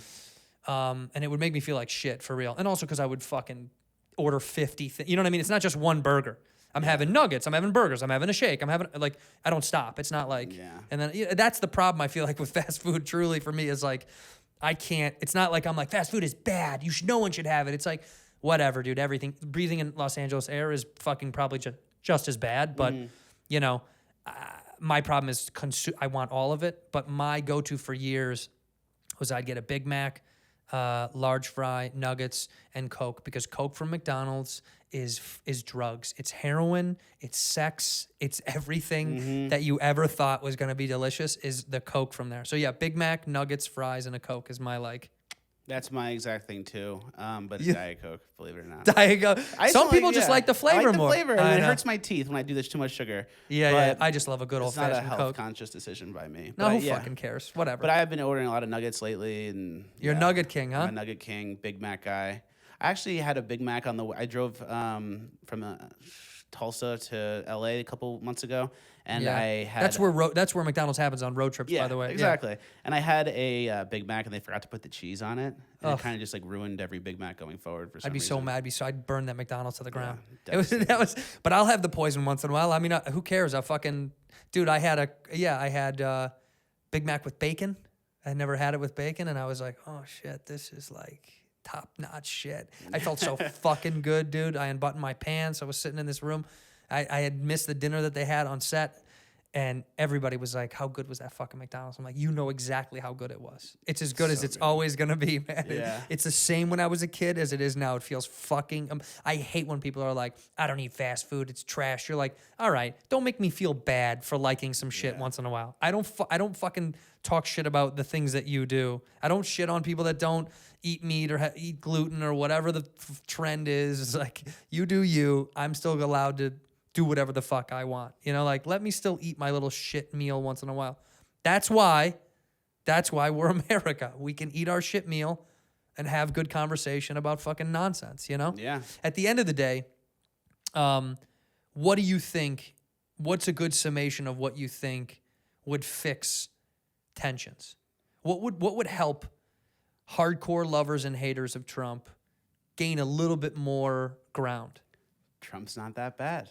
Trump's not right. Yeah, Trump's not your that bad. promotion. That's right. like exactly what I've been doing lately. Because in the beginning, there was a little bit of a fight. The people in the streets were crazy. We had to show them that they're crazy and whatever. But now it's like, all right, cool. Let's all come together around something. Let's all agree that the media on both sides is manipulating people and trying to scare us. They want us in chaos and confusion. They want us in like darkness. They want us to be scared and look to them to. Do you think they've always done that? I think the media's done a pretty good job of fear and threat. I think in the last few years, I don't know what it was, in the last like 10 years, maybe since 9/11, the last 20 years, things have just really changed. Where like 10 years ago, you'll see Chuck Schumer being like, don't call them undocumented, call them illegal immigrants. We need a wall. We can't afford it. It's horrible to employ these people. We need to blah, blah, blah. And then like 6 years later, he's like, oh, Trump's racist for wanting a wall. And like Obama voted for a wall. Hillary voted for a wall at some point in history. I mean, like 10 years ago. But all of a sudden, like it became this PC activism journalism. So journalism left like being objective. There used to be a rule in the news where you have to do at least 10 minutes of the other side. That got taken out. News became 24-hour news cycle. Activism, journalism, clickbait, manipulate, scare everybody. Oh my God, Trump's gonna end the world today because of this. Oh my God, you're gonna die tomorrow because of Trump because of this. And they just like completely changed the news cycle in like a satanic way. I think it's very satanic if you ask me. And it's just like now they want people to submit and be afraid. And I think people are. And they are. Yeah, that's the problem is you're preying on. It's like, look what's gonna happen. Trump's gonna win again in 2020. It's like well, 6 more years. So I've talked like, about that. I've talked about that on stage. And people boo me, and I say I'm not why Trump's going to get elected. I'm not up here saying I'm voting for Trump. I'm telling you a fact, which is what I love doing. I go, this guy has the highest likelihood of winning again, and people hate me. And I'm like, dude, I didn't put him in office. I'm just telling you, statistically, most of our presidents go twice anyway. Before any other fact that you take into consideration about who he's running against, who the competition may be, what the numbers are looking like. Go to just like the most bland, nonsensical fact is most presidents that serve one tend to serve two. That's just the way our country works. So I was like, just look at it like that to begin with. And then you can get into the other statistical numbers over his approval rating versus who's in the running and from the Democrat side. And people get mad at me, but I think it's funny because I'm like, dude, you're skipping over pertinent information that like our country tends to have a lot of patterns. We do this a lot with a lot of things, in fact, where we tend to give things other tries, second chances, other goes, or we like things the way they are. For a country that is trying to push, this democratic narrative on the news, you're like, most of these people are conservative in the idea that they don't really want that much change. In the idea that the majority of the country, even if you're a lefty, a lot of lefties don't want that much change. You kind of like things to stay a little bit steady the way they are. Even in this fact where they're like, oh, I fucking hate Trump. And it's like, well, then maybe you want more of him to hate for the next fucking 4 years. Yeah, the news are like ironically, maybe they want more. But the left has gone so far that it's like, oh, the world's going to end in 11 years because of climate change. We need $93 trillion. Don't you hope it does, though? Let's get rid of this fucking like, place. I don't want to be around anymore. Then let's fucking party. I'm not paying student loan debt. I'm not doing this. I'm not going to work a real job. I'm just going to do whatever I want for 11 years. I've said this. We've had this discussion. We had this with a couple of friends the other night. It's like, do I think climate change... do I think the climate has changed on the Earth? Yeah. Well, this is a rock in outer space that has no pattern. Actually, we do have a pattern, but as far as hurtling through the universe... ripping. We just there's no idea. There's no. This is supposed to happen. This is the first time we've ever been on this thing. It's millions of years old. What's to say that this isn't the Earth being like, I need to regenerate. I'm going to kill all these things soon, and that's just how it has to go. Because it was frozen for a long time. It rained for like 1,000 years. This has gone through dramatic change, and then we assume that we are the. That's how me humans are, that we're like, it's about us. We did this. We need to fix it. And you're like, don't you also know that this thing has a thing of its own? It does everything on its own. You know that, right? Like, it's been around for billions of years. Now it's going to end in 2028. And by the way, let's just say it did. Then that would be almost kismet. Don't you think that it's like it did that on Earth because it was our time? Maybe that's a universal thing. Now I'm getting philosophical, but like perhaps human existence was only supposed to become this far and go to this point, and then that's it. Like, maybe that's the world. And someone's maybe like, the Earth will cure its cancer. Yeah, we're it, dude. Get us off of this motherfucker. Get us off. I believe that's the one thing that I think is the most probably nonpartisan viewpoint I have about global warming is when someone's like, do you believe in it? And I'm like, I guess, maybe, sure. If you tell me climate has changed and we've gone up and down and there's scientific research and evidence to prove it, sure. I don't attribute that directly to human beings. I think there's a million factors that aren't even being talked about. Like we're in fucking outer space on a rock that makes no sense. Like people are looking at this like it's a very finite, obvious thing that you can talk about. It's like saying like why my engine light came on. You're like, well, because you put in the wrong fucking oil. It's like, no. We're not a car, dude. This is a stone. This is so nonsensical that we're even on this thing that unfortunately, I think this might be the fucking end. Do I think that we should do our part to help the universe? Yeah, I'm not going to sit here and be like not worried about environmental, being conscious about helping out. Like, littering is gross. Don't be a pig. Don't be a piece of shit. Also, there's 1 billion people in India. The pollution is higher than ever right now. What are you gonna do? Yeah, China follows none of the rules. Yeah, like so what do you think? We're a 350 million person country. Like, there's 7 billion more humans. I don't know why. Like, America does this weird trick where they're like, it's us. And it is part of our detriment to be like, it's all about us. You're like, not really. I mean, we're not shit.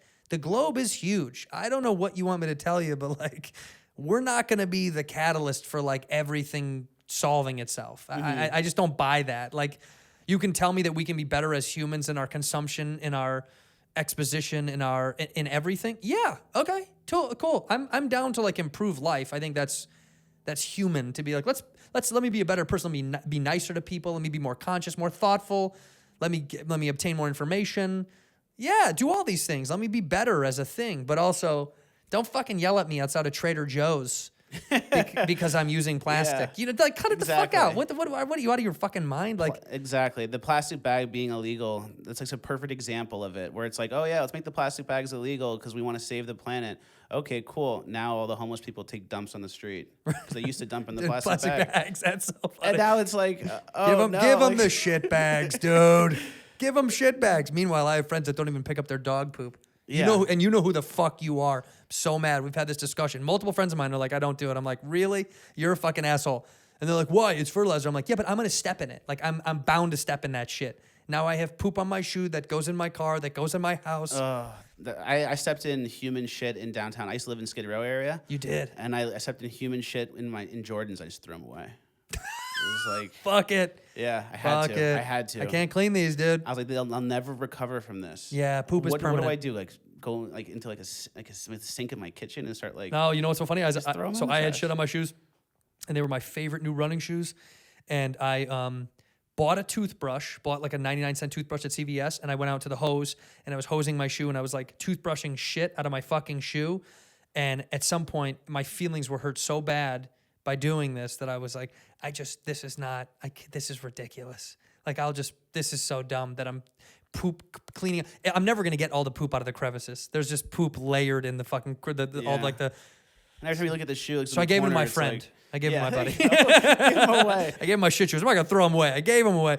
But anyway, but I think like I could talk to you for hours and hours. I mean, this is what I think gains us ground as human beings is like, we don't necessarily agree on everything. We don't have the same viewpoint. Like I'm not a Trump lover. Would you agree he's not that bad? I would agree that as bad as the media says. Well, I don't think anything is what the media says. That's my problem. That's a more grand statement. Do you hope he does well? I hope our country doesn't get into. I don't want our president to fail. That's an absurdist thing. You hope we avoid war. You hope we improve the economy. Yeah, I don't want to I don't want to start a war. But I also don't want. I don't want success at the detriment of. I don't want success of our country at the detriment to things that we care about. Right? Like I don't on either side. I don't want things to get better for one party to make it worse for someone else. That is a nonsense utopian idyllic world of like I want everyone to be happy. I don't think that's really possible, but I want a better balance of the world. I think my focus is more like I want more people to stop throwing stones at each other because I think we're hurting ourselves more. Yeah. You did this, you're condemned, you're canceled from life. It's like, really? Is that how you really want to be? Because politically you don't agree with certain things? Because politics tends to be the root of all these cancellations of human beings. It's like you're canceling outside of the entertainment industry. It's like people get canceled, called out, people get thrust into a negative viewpoint because people tend to not agree with them in some way, or they don't like the way that they live. It's like, that's silly. We have to live amongst each other. If you're not violating law, which I am adamant about, like in the Me Too movement, hey, if you're fucking sexually abusing women, if you're physically abusing women sexually and you're violating law, prosecutable law where I can take you to court, okay, then fuck you. You're a piece of shit. Let's due process. But if you're not, if you have been accused of saying something brash to a woman that's disgusting and incorrect, come on. I don't think you should be canceled and go to fucking social jail for that. I think there should be an examination of who you are. I think we should have conversation about what is crossing a line, what's inappropriate. But I don't think you should lose your life because of language. I don't believe in that. I think that's absurd. I think that's the most anti-American thing I've ever heard. He said my tits look nice. Throw him out forever. It's like, well, let's talk to him about why he thinks your tits are nice. Yeah. Like exactly. let's see why he approached it from that perspective. It may be a little incorrect of him to say that out loud. That may be wrong and stupid. Well, let's teach people instead of fucking burning people. That's the irony that I find is like publicly, like a lot of left-leaning people are against the death penalty, right? Well, how come you're so okay with just leveling someone's life then? Isn't the whole idea to get rid of the death penalty from the left perspective so talk and learn from these people? Talk to a serial killer. Let's find out why they are the way they are. Let's find out their social cognitive theories over why they are a rapist or murderers or whatever, right? You want to dissect that. Well, why don't you do that for people that fuck up on human scales, that say the wrong thing, that did something inappropriate? It's like, you don't want to talk to these people? You didn't want to kill that guy because he fucking killed somebody, but you don't want to talk to someone because he thinks differently or his world viewpoint is different than yours? To me, that's the parallel. It's like you shouldn't cancel and shut humans down and write them off just because they are they didn't do what you agree with, or they did a violation of what you think human laws are, social laws, whatever that may be, you know? Dude, I believe if you violate law, we need to prosecute you. You steal from me, we should prosecute you. You know what I mean? Like, you kill, you hurt, you violate the laws that we have in place, let's fucking prosecute you. If you're guilty, you're guilty. If you're innocent, you're innocent. But when it comes to like this world over, like, you know, like Canada saying hate speech or what you can and cannot say can get you prosecuted, that is a scary, fucked up, insane thing to me. That's crazy talk. Yeah, I totally agree. That's on some fascist bullshit. Like, that's fucking, the term fascism gets thrown around. It's like, you throwing people fucking in jail because of words? That sounds like fascism, dude. Facebook posts? That's bananas. You can't go to prison for words is weird. Like, unless those words are kill these humans and... And it's like they do it in Europe too, where people like complain about the migrants that are coming into these countries, and there's like more rapes, there's more crimes, and they complain and they go get arrested, and it's like, but what about the rapes and the crimes? Right. Oh, yeah, they get arrested for saying it. You're saying you're getting arrested for saying like, hey, like these guys came over here and they have no papers, and like at night they do horrible things in the streets, and they're living on the ground, and there's trash everywhere, and they're kind of destroying our city. This is fucked up. And they're like, oh, you're under arrest for being insensitive and mean and whatever the ism they call you. But it's like, so I'm not allowed to say that. That's going to keep happening. It's going to keep getting worse. And I think like, Europe's toast because of that, basically. Well, Europe's got its too many Europe's issues. Toast. Europe's toast. A lot of issues, dude. Europe is, I mean, we can't, Brexit will take us another 3 hours to get through. I'm glad that you have that point of view, and that's great. And I think that's kind of rare in Hollywood.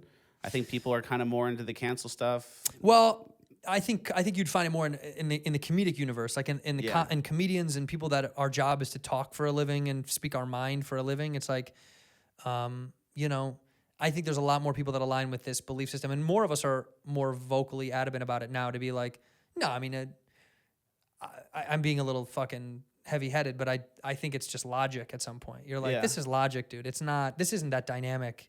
I think if you violate law, we prosecute you because that's what we've done for years. And if it's not a violation of law, then we should have a cultural examination of something. I just feel like that seems pretty basic on a very like humanistic level, just like this, just like what you do for your job is like you go talk to people that disagree with you. Okay, well that's literally what I think we have to do to reach some sort of like common ground again, to feel like, oh, we can all kind of kick it and feel differently. And it's not, they don't come to Thanksgiving anymore. Do you know what I mean? Like that's a silly idea, dude. These are still like, we still have to talk about stuff. We still have, that's how humans will progress. We'll go backwards if we're starting to segregate again. You know what I mean? Like, and that's becoming a new theme. Like, like people want segregation, and I'm like, what? Yeah. You want to go backwards? What if we had a graduation just for black people and then one just for white people, and it's like, that's how progressive you are? You're so like we used to do that, remember? And you hated that? Remember when that was wrong? Like, what the fuck? Yeah. Segregation is that is our enemy, dude. And segregation of political beliefs, of race, of class, of your morals, your way of life. Like, when you start to segregate groups and then you only associate with those groups, that's when we're fucked as humans. We're fucked when you can't talk to people from other sides of the fence. You are fucked. Because guess what? That's not how it works when you grow up. I think that's the other problem that I find is like when you're young and you kind of are so staunch in your belief system, you're like, that's fine. But when you become an adult, my neighbors, okay, we may all disagree on a lot of stuff. He could love Trump. He could hate Trump. She could hate Trump. She could love Trump. We still have to live amongst one another and be humans to each other, right? That to me is the basis of all this shit. And when you grow up, you have to learn to interact with people in the real world who don't think like you think. That's just living like a fucking human adult in America. And the more that I think we can kind of get to this place of like, we can have good conversation and we can talk shit. We've had some laughs. It's like, you can get there. We're going to be better people. I fucking hope. Or we're dead. And I think it's going to be through comedy and entertainment, like you said before. That's like going to be the key that everyone can kind of like ease into the conversation. Like I was working at like a day player, just doing like a PA, a production assistant job. And I was working with this guy, Eddie, like one of my best friends at the time. And he was a DACA kid from Guatemala, really nice kid. And we would like make jokes with each other. He'd make fun of me for being white. I'd call him, we used to listen to Pitbull on the radio, so I call him Calle Ocho. And in the beginning, he was like, oh, you can't call me that, that's racist. I'm like, no, it's not, dude. Like, me making fun of you for being Guatemalan, or you making fun of me for being Italian or fat or whatever, it's like that means you see me as an equal, and you're kind of like throwing a jab, and you know I can take it because I don't see it as punching down. But the left has made those kind of jokes like racist and sexist. You can't say it, and it's almost like if I do make fun of you for your race or your sexuality, it's because I see you as an equal and I'm messing around. If you tell me it's because I'm here and this person's here and I'm going like that and punching down to him, then like you ruin comedy and you can't connect anymore. Right. Like, oh, I'm not allowed to say that. So like I have to just be, hello, Eddie, see you at work today. I can't mess around with you because I'm scared of being called racist because I'm here and you're here. And it's like, that's how I think comedy got ruined in a way, obviously not all the way, but like it kind of got ruined where we're like not able to connect with each other like we used to because now there's like this privilege totem pole. See, I know what you're saying, but I also find that it's still the same as it always was. It's just people are more sly about the way they go about it, right? I still make fun of my friends we still shit on each other the way that we always have, the people that don't look like me. You know what I'm saying? Like every black or Asian or brown friend that I have, we all still talk the same shit. It just...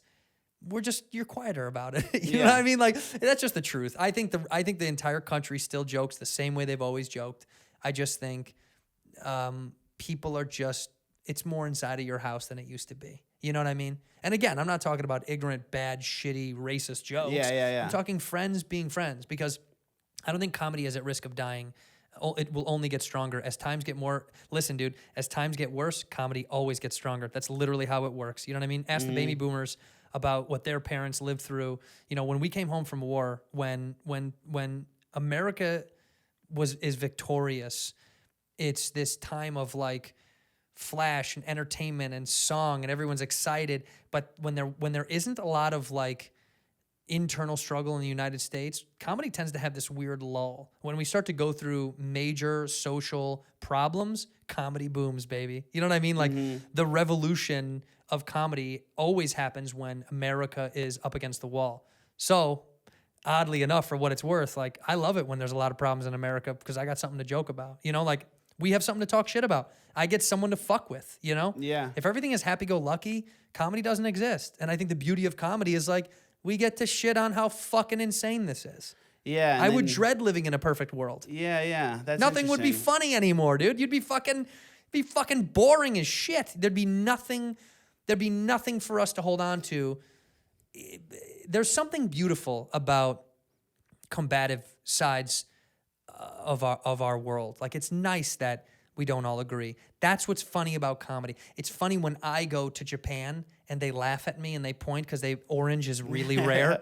That's funny, dude. Yeah. It's beautiful. We're different. They're not saying kill this man. They're saying he is a weird. You look like this tree. You know, this guy. He kept saying, "I look like a tree. I look like there was this orange blossom tree." He's like, he says, "You look like the tree." We laughed. I did look like the fucking tree. Yeah, you know what I mean? Like people, they want to connect. That's how you bond. That's how you bond. Yes. That's how you connect and come together. And if you don't get discouraged by like the child sacrificing, devil worshiping pedophiles, you'll come together and you'll be friends again. Right. And if you listen to the other people, then they want you divided and scared. Yeah. See? We did this well. I feel like this was very good. I can't wait to see what people say about this. Yeah. If you're writing negative comments, I didn't say anything. No. Crazy, You know, right? well. You know what's so funny is what did I say that was really that my outrageous? fans tend to be, like I said, you know, like they tend to be just. I don't like a label. I don't like to say I'm down the middle, because I think that also is a cheap. But I like to just think I have a delicate balance of I like some things on the right, I like some things on the left. I'm just a human who dissects things. I take them. I decide, I disseminate whether or not I agree with them, and then I move forward. I don't always go, this is how I am, that is how I am. I don't know how people live like that. It has to be case by case. It's case by case for me, yes. And I think my fans are the same way. I think they know. It's like, check it out, dude. Check it out. Talk to someone who's a Trump supporter if you're not a Trump supporter, and vice versa. It's like, have conversations with human beings. I mean, otherwise, we deserve the rock that's going to hit us, and we deserve the hole to open up and burn us to the ground. And when it does happen, I'll have liked this moment either way. This was worth it. So it was good.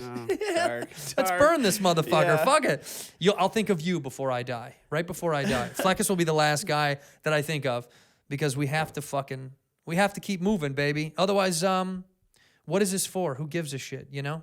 Yeah. Have fun, dude. Do some drugs. You do drugs? I've done pretty much everything. Okay, cool. I always say, do drugs, have a drink, kiss that human that you want to kiss with permission. Is that human you want to Have some fun. Do whatever you fucking want to do. I don't give a shit what you do. Just leave me alone. Do your thing. Check Fleccas out. We're going to put it in the fucking description below. Fleccas Talks is the name of the show. It's excellent, dude. I'm glad you came. I really appreciate this. Yeah, this was fun. This is cool, dude. We need to continue this kind of nonsense, but check him the fuck out. I'll link everything in the description. As for me, I'm on the road again in November, so you can go to andrewsantino.com for all those dates and all that jazz. And then January, February, March, I'm touring again. We're going to start up the big fucking Whiskey Ginger Tour, bitch. So thank you for listening. Shout out to Fleccas. We're out. In here, we pour whisk, whisk, whisk, whisk, whisk. You were that creature in the ginger beard. Sturdy and ginger. Like vampires, the ginger gene is a curse. Gingers are beautiful. You owe me $5 for the whiskey and $75 for the horse. Gingers? Oh, hell no. This whiskey is excellent. Ginger. I like gingers.